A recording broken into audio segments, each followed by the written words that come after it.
On est plein, on est rempli de la présence de Dieu. Mais la pire chose que vous pouvez faire, c'est d'utiliser les dons du Saint-Esprit sans connaître votre Bible. La pire chose que je peux faire en tant que pasteur, c'est vous apprendre à écouter la voix de Dieu, parce que Dieu vous parle. Ça, j'en suis convaincu. À tous les jours, même tous les instants, Dieu a des choses à vous dire. Mais si vous ne connaissez pas votre Bible, c'est hyper dangereux. Parce que là, vous allez vous mélanger dans vos émotions. Et le Saint-Esprit, lui, sa job, c'est de dire non, attends, rappelle-toi la Bible. Mais si tu ne connais pas ta Bible, qu'est-ce que le Saint-Esprit va te rappeler? L'Église Le Campus vous souhaite la bienvenue. Ce qui suit est un enregistrement de l'une de nos réunions. Nous nous rassemblons tous les dimanches matins à 10h. Pour plus d'informations, visitez notre site web au www.égliselecampus.ca. Bonne écoute! Ce matin, je vais faire une introduction. Et vous savez que c'est dur pour moi de rester assis là. Mais ce matin, je vais faire une introduction de ce qu'on va parler sur la Bible. Pour moi, il y a trois grands sujets hyper importants. Et voici pourquoi. Mon but ultime, à la fin du mois qu'on va faire sur la Bible, c'est que vous soyez attachés à la parole de Dieu. C'est ça mon but. Les statistiques au niveau des églises, même pentecôtistes et même des APDC, sont décevantes. Au niveau du temps de lecture de la Bible par chrétien, c'est décourageant. Les statistiques nous prouvent que les gens ne lisent pas la Bible quotidiennement chez eux. Et comprenez que quand on t'appelle pour te dire combien de fois tu lis la Bible chez toi, tu prends ta meilleure semaine, right? Fait que déjà là, les statistiques sont augmentées parce qu'il te dit ce mois-ci, je pense qu'il y a une semaine, j'ai lu au moins 2 heures. Et c'est ta meilleure semaine. Donc, c'est grave. Pourquoi je vous dis c'est grave? On est une église pentecôtiste, on aime beaucoup les dons de Dieu, on aime entendre la voix de Dieu, on aime tout ce qui est charismatique, on aime la prophétie, on aime que Dieu nous parle, on aime que le pasteur prophétise, que le pasteur nous parle, on aime, et moi je veux, mon rôle à moi, c'est que vous ayez le plus de dons de la parole de Dieu, le plus des dons que Paul dit, que vous l'ayez ici. J'ai dit la semaine passée, si comme Paul dit, tous prophétisaient, j'ai pas besoin de prêcher. Après qu'on a fini la louange, on prophétise, on parle, on s'encourage, on prie, on s'en va. On est plein, on est rempli de la présence de Dieu. Mais la pire chose que vous pouvez faire, c'est d'utiliser les dons du Saint-Esprit sans connaître votre Bible. La pire chose que je peux faire en tant que pasteur, c'est vous apprendre à écouter la voix de Dieu, parce que Dieu vous parle. Ça, j'en suis convaincu. À tous les jours, même tous les instants, Dieu a des choses à vous dire. Mais si vous ne connaissez pas votre Bible, c'est hyper dangereux. Parce que là, vous allez vous mélanger dans vos émotions. Et le Saint-Esprit, lui, sa job, c'est de dire non, attends, rappelle-toi la Bible. Mais si tu ne connais pas ta Bible, qu'est-ce que le Saint-Esprit va te rappeler? Je me rappelle quand j'ai commencé en tant que leader, il y avait un pasteur qui est arrivé dans l'église qui a commencé à faire des cours de disciples. À tous les dimanches, on restait et on faisait des cours de disciples intenses, comme ça, comme sur la Bible, sur l'Ancien Testament, le Nouveau Testament. Et je me suis rendu compte, un moment donné, je suis parti en voyage à retourner voir la famille de Véronique. Je m'assois dans l'église. Le pasteur parle d'un verset qui, honnêtement, j'avais jamais entendu de ma vie ce verset-là. Ça arrive, là, je veux dire, la Bible est quand même grande. J'avais jamais entendu parler de ce verset-là, les étoiles, ça. Mais dans mon esprit, ça me disait, ça c'est contre ma volonté, ce qu'il dit. Pas le verset est bon, mais son interprétation n'est pas bonne. Mais je ne connais pas ce verset-là. Je n'ai pas ouvert la Bible. Mais mon fondement biblique a été façonné en moi. Le Saint-Esprit maintenant avait juste à prendre des choses et à leur retirer. Voici. Il y en a ici qui sont appelés à prophétiser. Et quand vous priez pour quelqu'un, vous sentez l'émotion, l'amour de Dieu pour cette personne. Ça, c'est Dieu qui va vous parler pour la personne. Mais le Saint-Esprit n'a rien à faire remonter. Fait qu'est-ce que vous dites? Je sens l'amour de Dieu pour toi. Dieu t'aime. Dieu t'aime. Dieu t'aime tellement, Dieu t'aime. Dieu t'aime plus qu'il t'aime, qu'il t'aime plus qu'il t'aime. Cet esprit ne peut pas vous donner quelque chose parce que vous ne connaissez pas la parole de Dieu. Et Dieu parle à travers sa parole. Est-ce que vous savez ça? Je ne vais pas m'avancer sur le cours, mais Jésus, tout ce qu'il a dit, c'était déjà écrit. Donc, mon but, c'est que vous attachiez à la parole. Maintenant, Pour ce faire, je vais vous donner toute la vérité que je connais par rapport à la Bible. Ça veut dire que, peut-être que quand vous lisez la Bible et que vous entendez YouTube ou des podcasts ou des choses comme ça, vous entendez des doutes, vous entendez, ouais, mais la parole de Dieu a été écrite par des humains, peut-être que vous entendez ça a des milliards d'années. Dans ce temps-là, quand la parole, par exemple, au commencement, Dieu créa la terre et les cieux, il n'y a personne qui savait écrire. Comment c'est écrit ça? Qui était là? Peut-être que vous entendez des choses comme ça, puis vous ne savez pas quoi répondre. Et ça met des doutes dans votre tête. Peut-être que vous lisez certains chapitres, comme la généalogie dans Lévitique ou dans Nombre, puis vous dites, mais c'est ça la parole de Dieu? Ça ne me dit rien, moi. À part me donner des noms bizarres pour appeler mes enfants, ça ne me dit rien. Fait que, le but, c'est que d'enlever tous les doutes. Une autre chose qu'on va parler, ça va être plus tard vers la fin, les contradictions. Je suis sûr que vous avez tous entendu au moins quelqu'un dire, ben oui, mais il y a des contradictions dans la Bible. Ça dit ça, puis ça dit ça veut dire quoi? Je vous donne un exemple que je ne vous donnerai pas la réponse. Dans la Genèse, si vous lisez Genèse 1.1, où ce que l'homme arrive, ça dit Dieu sépara les eaux d'en dessous avec les eaux d'au-dessus. Premier cours de philo que je fais, je m'assois au cégep tout content, je regarde philo, c'est le fun, moi j'aime ça lire les œuvres philosophiques, mon père me lisait des citations quand j'étais jeune, on va apprendre. Elle m'assoit, elle dit, voici la philosophie, voici Socrate, vous savez, il croyait à la Bible, mais dans la Bible, premier verset, ça dit qu'il y a des eaux en dessous, des eaux au-dessus. Pourquoi? Parce que le ciel est bleu, il pensait que c'était de l'eau. Elle dit, attends, il pensait que c'était de l'eau en haut, c'est pour ça qu'ils ont dit les eaux d'en dessous et les eaux d'en dessus. Fait que là, c'est une erreur humaine. Qu'est-ce que tu fais avec ça? Si dans les premiers chapitres de la Bible, il y a une erreur, qu'est-ce que tu fais? Je vais vous laisser cette question-là, ça va vous intéresser tout le cours, la suite au prochain épisode. Mais il y a des choses comme ça que les gens vont vous dire, vous ne savez pas quoi répondre et ça vous met des doutes. Et là, la seule chose sur laquelle vous êtes capable de vous appuyer, c'est votre foi. La seule foi qui reste, c'est sur ça que vous appuyez. Dieu ne te demande pas une foi aveugle. Si on vous a prêché que Dieu vous demande une foi aveugle, c'est faux. La foi aveugle, c'est pas biblique. Ça veut dire que je connais rien, je comprends rien, je crois juste. C'est pas vrai. Dieu a mis des faits. Dieu a créé cette planète-là. Il a les faits, il a les axes, il a les choses sur lesquelles tu peux t'appuyer. Maintenant, ta foi vient combler le reste. Ça veut dire que tu vois les circonstances. Dieu maintenant te dit de croire pour l'impossible. Là, ta foi rentre en ligne de compte. Mais quand dans le temps où les gens disaient « Ouais, la terre, elle est plate, puis tout ça », Dieu ne demandait pas la foi pour comprendre que la terre est ronde, mais dans la Bible, c'était marqué que la terre, elle est ronde. C'était déjà marqué. Quand les gens coupaient les jours de la médecine, là, ils coupaient, là, puis ils disaient « Voici, tu vas faire sortir le sang, ça va faire sortir le mauvais ». Dans la Bible, ça dit c'est quoi le sang? Ça dit qu'on ne doit pas faire sortir le sang. C'est marqué. Maintenant, est-ce que tu te fies plus à tes circonstances, aux choses de ce monde, ou tu te fies à la parole de Dieu? C'est ça qu'on va voir ces temps-ci. Est-ce que ça a l'air intéressant? Oui. Ça vous intéresse? Oui. Bon, ben, ça a l'air d'une bonne intro d'abord. Excellent. Fait que, juste au début, vous avez la table des matières de tout le document. Les trois axes qu'on va parler d'abord. Je peux-tu me lever un peu ça? La première chose qu'on va voir aujourd'hui, et ça c'est dangereux, mais on va voir la transmission de la parole de Dieu, de la Bible. Comment est-ce que la Bible nous est arrivée aujourd'hui? Et le problème avec ce sujet-là, c'est qu'il y a des gens qui ont appris ce sujet-là et qui ont perdu la foi. Parce qu'il y a des gens qui ont toujours cru que la Genèse, l'Exode, le Pentateuque avait été écrit par une personne, Moïse. Et quand tu regardes et que tu apprends que la Genèse est un recueil de textes, ta foi est chamboulée. Pourquoi? Parce que tu avais mis plus de foi dans le dogme de ce qu'on t'avait appris que dans vraiment la parole de Dieu. Et la foi est chamboulée. Je connais des gens qui ont été à l'école biblique, ils sont sortis de l'école biblique, ils n'étaient plus chrétiens. Vous comprenez? Fait que moi, ce que je veux, c'est qu'on ne soit pas juste une église ici qui vous exhorte, qui vous excite, qui fait en sorte que vous sortez de là en feu, mais qui ne se base pas sur les vrais faits de la parole de Dieu. OK?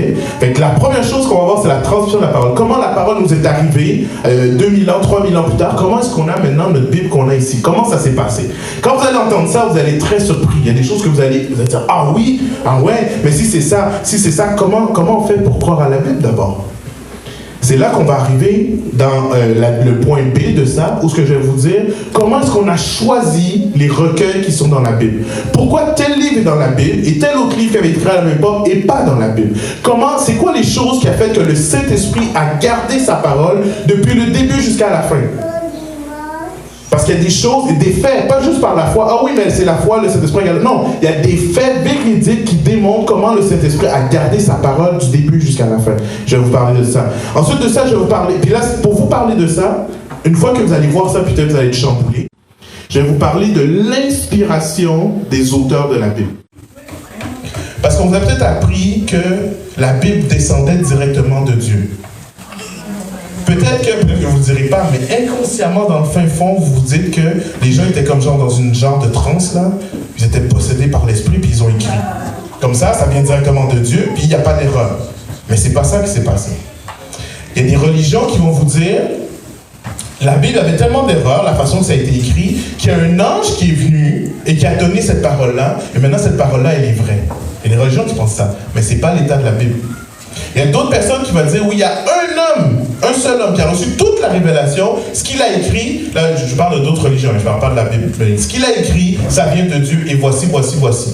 Ces choses-là, humainement, sont plus faciles à croire. Ah, j'ai vu un ange, et l'ange m'a dicté et j'ai écrit. Ah ben oui, c'est sûr, ça vient de Dieu.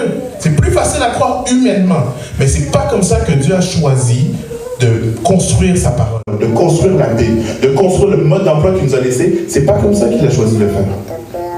Maintenant, en sachant vraiment comment Dieu a décidé de choisir de le faire, normalement, quand je vais vous parler après ça de comment les auteurs ont été inspirés, ça va faire grandir votre foi. Parce que là, vous allez voir l'œuvre de cet esprit du début jusqu'à la fin pour maintenir la parole de Dieu de façon vraie, intacte, afin qu'elle soit notre autorité dans notre vie. Ensuite de ça, je vais vous parler de la révélation. Parce que maintenant qu'on a la parole, qu'on a la Bible, comment est-ce qu'on fait pour nous la comprendre? C'est ce qu'on appelle, dans les textes, on appelle ça l'illumination. Nous, ici, de nos jours, on appelle ça la révélation. D'où vient la révélation? Est-ce que ma révélation de la parole est égale à la parole? Tout ça, on va voir ça, c'est les trois grands chemins qu'on va faire. C'est impossible qu'on fasse ça ce matin. Mais pourquoi je vous dis ça? C'est parce qu'une fois que j'aurai parlé peut-être aujourd'hui des choses, la critique textuelle et de comment la Bible nous est arrivée, ça se peut que vous sortiez de là un peu chamboulé. Parce que c'est parce que vous pensiez. Vous ne pensiez pas que la Bible nous est arrivée comme ça. Persévérer. Parce que malheureusement, je me suis dit, Seigneur, il faut qu'aujourd'hui je fasse au moins les deux sujets, parce que là, les gens vont sortir. Non, persévérer et on va continuer après. OK? Mais que votre foi ne soit pas chamboulée. Amen? Amen. Et quelle heure? Ah, merci, Dormi. Merci, Émilie. Comment je vais faire ça, Seigneur Jésus, ta grâce? Donne-moi ta grâce. Donne-moi ta grâce. Ok.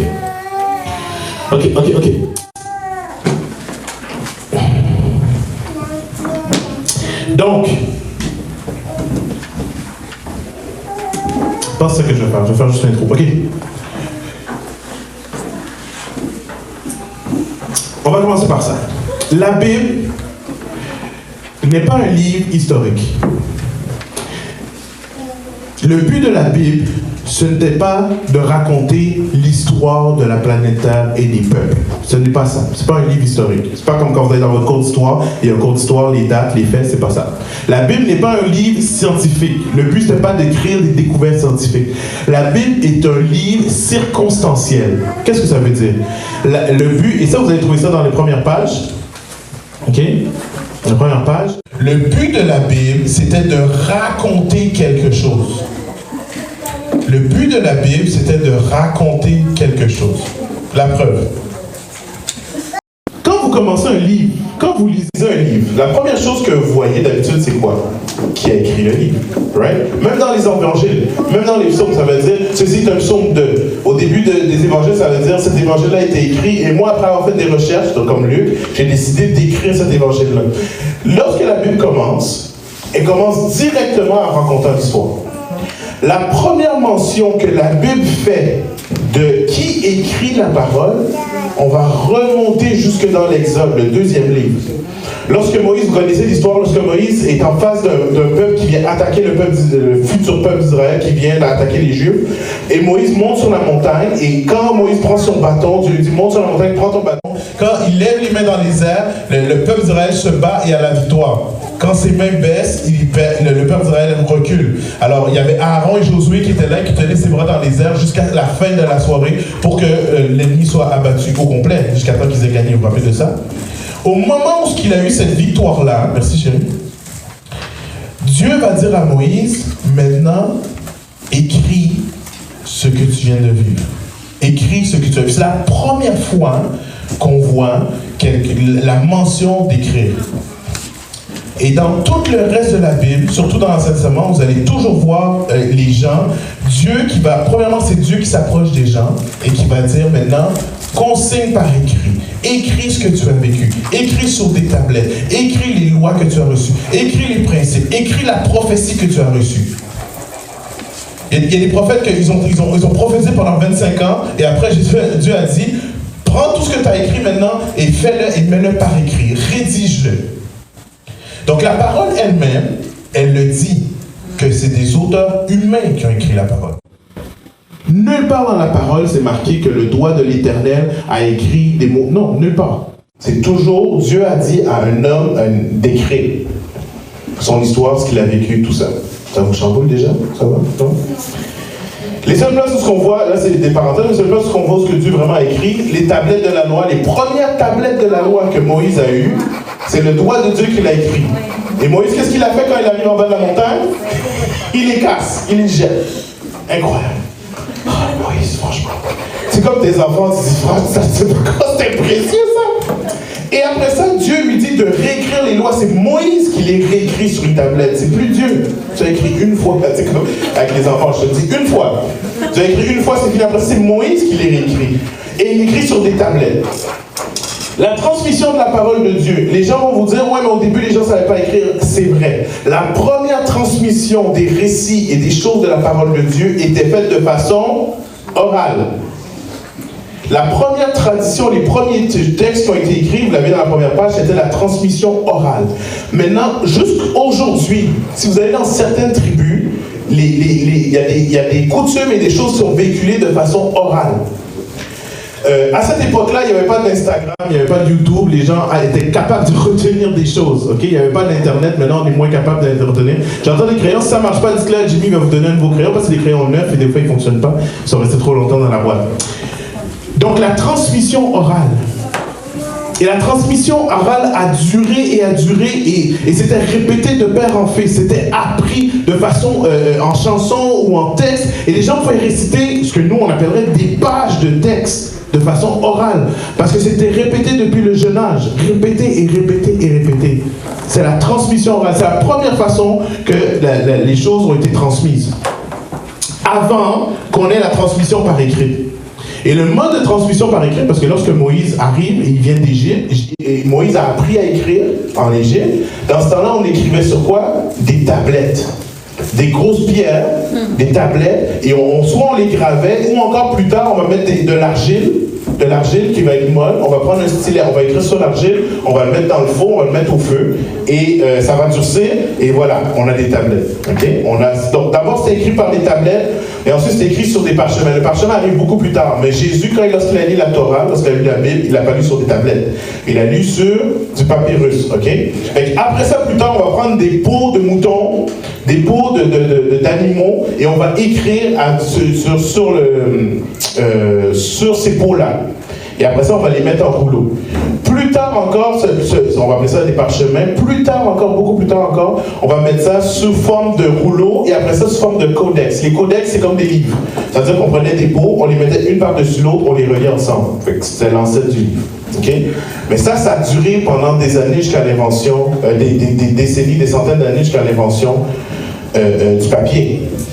Comme la parole nous dit, lorsque Jésus lit, il ouvre le rouleau et il referme le rouleau. On mettait des rouleaux, on mettait jusqu'à 39 peaux ensemble, mais ça devenait tellement lourd qu'on devait prendre un autre rouleau puis recommencer à écrire, parce que c'était gros.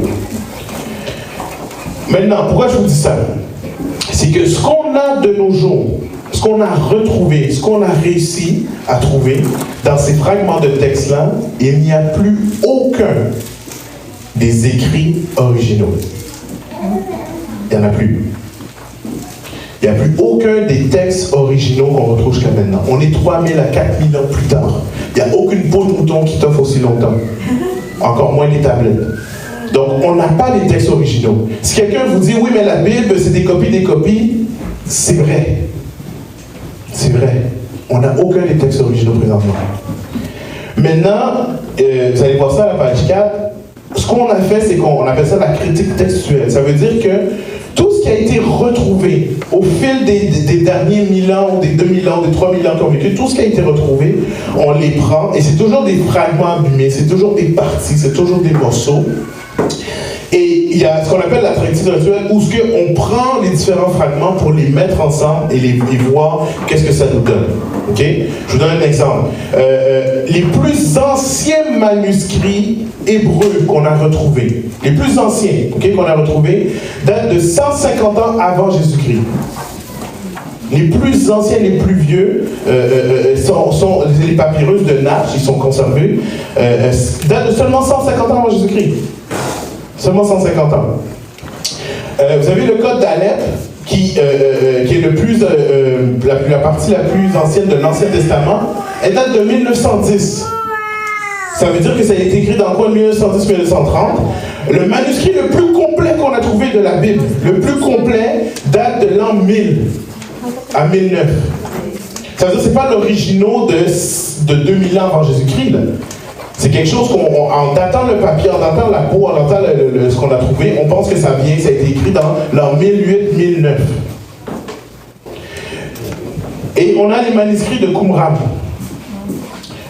Et ça, c'est vraiment une histoire qui est vraiment malade. Mais avant les manuscrits de Qumran, qui a été découvert à peu près il y a 200 ans d'aujourd'hui, là, si on compte d'aujourd'hui, dans les 200 dernières années, le plus vieux manuscrit qu'on avait datait de 1000 ans, après Jésus-Christ. Donc, ça veut dire que le plus vieux manuscrit qu'on a, c'est une copie d'une copie d'une copie d'une copie d'une copie. Fait que la question est comment on peut lui faire confiance à ce manuscrit-là? Comment on peut croire que ça n'a pas été altéré, que ça n'a pas été changé? Maintenant, il y a 200 ans, on a fait une découverte incroyable. Il y avait 3 bergers qui étaient en train de garder leurs brebis dans les montagnes de la Palestine, dans le coin où tout s'est passé.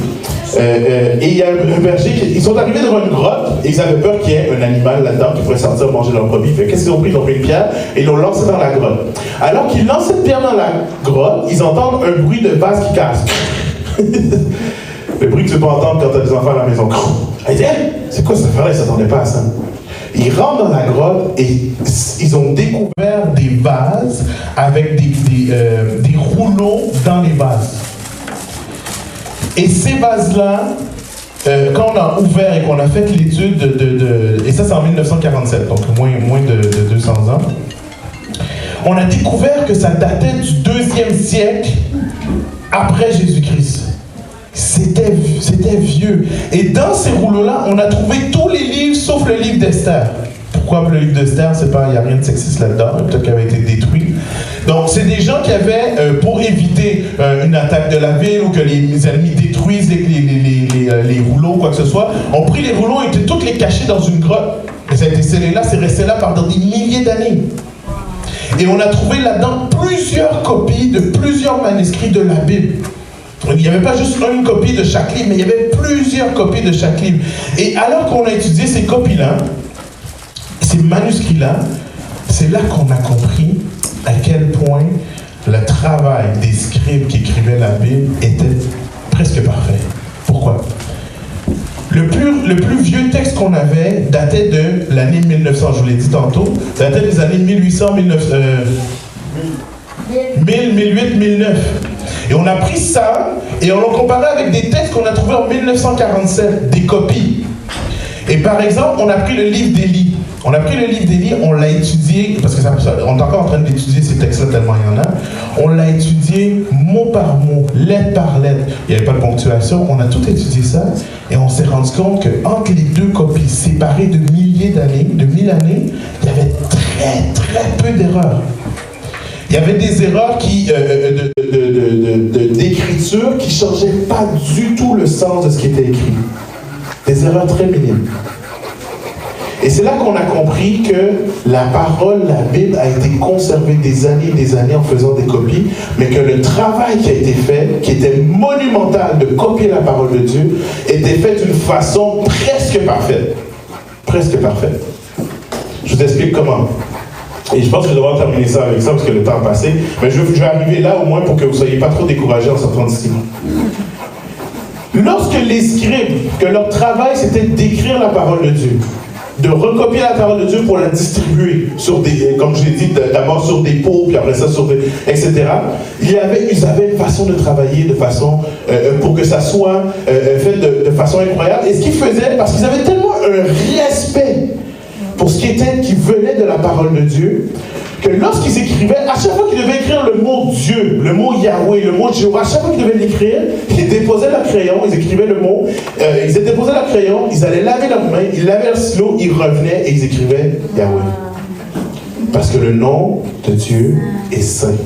C'est-à-dire, c'est pas une affaire de, alors aujourd'hui on est allé, puis Moïse a pris le bâton, et puis ok, next. C'était pas ça. C'était fait consciencieusement. Et ça prenait du temps. Aucun mot était écrit de mémoire. Ça veut dire que tu avais quelqu'un qui avait le texte original, qui le dictait, et mot après mot, les scribes, il y avait peut-être, je sais pas moi, une dizaine de scribes, ils écrivaient chacun des mots. Alors que c'était dicté. Ça veut dire qu'il n'y a rien qui était fait de mémoire. Vous avez ça à la page 5. Chaque mot était prononcé à haute voix.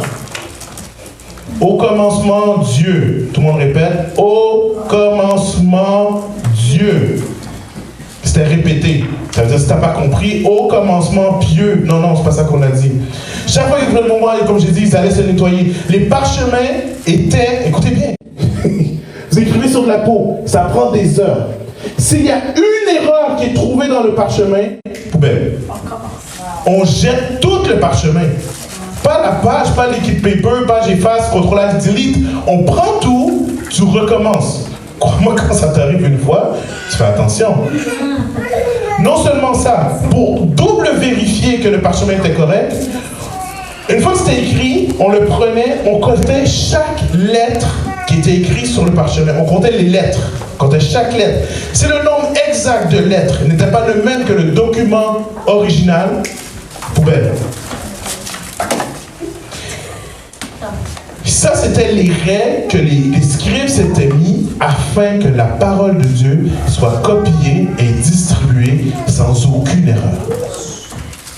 Sans aucune erreur.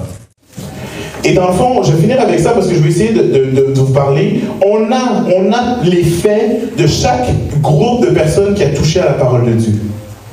On va faire juste l'Ancien Testament aujourd'hui, je ne crois pas qu'on aura le temps de faire le Nouveau. Mais depuis le début où ce que les scribes, et vous savez, je ne sais pas si je vais rentrer ce détail-là, c'est marqué dans les notes, mais le texte, l'hébreu original, il n'y avait pas de consonne. Okay, qui connaît le tétragramme de Yahweh? Comment on écrivait Yahweh? Yes, Y-H-W-H. Il n'y avait pas de voyelle. Okay? C'était comme ça qu'on écrivait, c'était juste les consonnes. Parce que c'était comme ça que ça s'écrivait l'hébreu. Donc, on écrivait juste les voyelles et c'est difficile de comprendre pour ceux qui n'ont pas l'habitude de lire ça. J'ai marqué le groupe des Massorètes parce que c'est super important. Le groupe des Massorètes, ils s'appelaient les Massorètes parce que c'était des hommes, on appelait ça les hommes de tradition ou les hommes de racine. Ça a été leur job, eux autres, de trouver un moyen de mettre des voyelles sur le texte. Pourquoi? Parce que le texte sans voyelles peut être mélangeant. Right? Parce que si j'écris, je donne l'exemple qui vient dans ma tête, là, JTM dans une carte de Saint-Valentin à ma femme, ça peut être je t'aime, ça peut être je te marie, ça peut être je te maudis. C'est pas ça, mais vous comprenez. Mais comment on faisait pour mettre les voyelles sur le texte? Qu'est-ce qu'on faisait? Je retire mes paroles chez lui, c'est juste un exemple. Comment on fait pour mettre ça sur le texte? On devait se fier, un, au contexte, et deux, à la tradition orale. Alors qu'ils ont pris le temps et ils se sont dit, il faut qu'on mette des voyelles parce qu'il ne faut pas qu'on se trompe. Donc, ce qu'ils ont fait, c'est qu'ils ont pris le Yahweh puis ils mettaient des points et des lignes pour indiquer la sonorité. Ça, c'est les massorètes. Donc, vous avez les scribes qui recopient. Vous avez les massorètes qui prennent ces choses-là, qui mettent des voyelles pour qu'on puisse s'en rappeler, même si, pour pas que si on perd la tradition orale, ben on perd le texte puis il y a des mélanges. Après les massorètes, vous avez les scribes qui ont transmis, comme je vous l'ai dit. Et après ça, on a pris ces textes-là. Et comprenez que c'était des fragments de texte parce que un rouleau, on ne peut pas écrire un livre au complet sur un rouleau. On les a pris et on les a recueillis. Et lorsqu'on a recueilli les livres, tous ces textes-là, on a appelé ça un canon. Un canon. Le canon, vous allez voir ça à la page 6. Qu'est-ce que c'est qu'un canon? Le canon, c'est ce qui a une règle autoritaire. Lorsque les gens devaient mesurer quelque chose, ils utilisaient un canon. On appelle ça une règle, un canon. Le canon, c'était ce qui représentait l'autorité. C'était C'était comme, par exemple, si tu mets quelque chose sur une balance pour qu'on te donne du riz, le poids qui est utilisé là, qui est la référence d'une livre, par exemple, ça s'appelait un canon. C'était la référence, c'était l'autorité. OK? À quelle page j'ai mis ça? Il a vu? Ouais, ça commence à la page 5, voilà. Donc, le mot grec canon, ça veut dire un roseau droit, une verge, une tige, une pièce de bois droite à laquelle on fixe une chose qui reste droite. Ça veut dire que c'est notre référence. Le canon, c'est notre référence.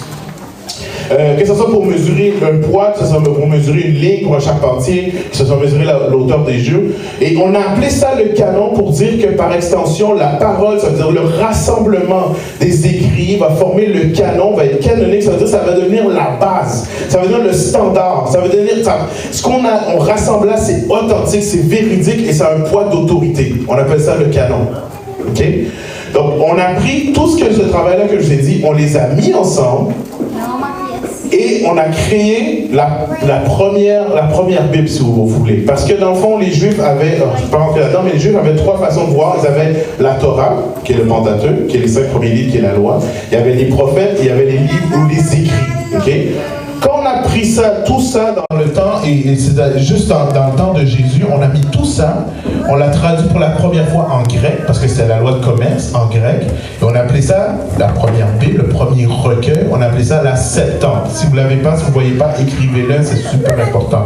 La Septante. Pourquoi je vous dis la Septante? Parce que lorsque Jésus lisait la Bible,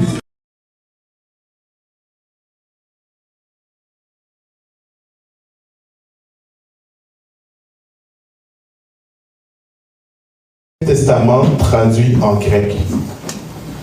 OK? L'important de la Septante, c'est que ça a été après ça la base et la référence. Parce qu'à ce moment-là, lorsque la Septante était écrite, il y avait encore la tradition orale, il y avait encore l'hébreu, il y avait encore les scribes qui écrivaient des textes. C'était encore véridique. Aujourd'hui, si je veux comparer la Septante à quelque chose, je ne peux pas. Parce que la tradition orale n'existe plus. La langue hébreu peut être une langue morte qui est finie et qui est revenue. Mais dans ce temps-là, ça existait.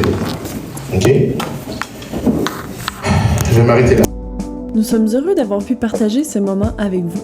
Nous vous invitons à vous joindre à nous dimanche prochain pour vivre un temps de célébration et d'échange avec des gens comme vous. En attendant, nous vous invitons à aimer notre page Facebook, le Campus MTL, et à visiter notre site web au www.égliseLecampus.ca.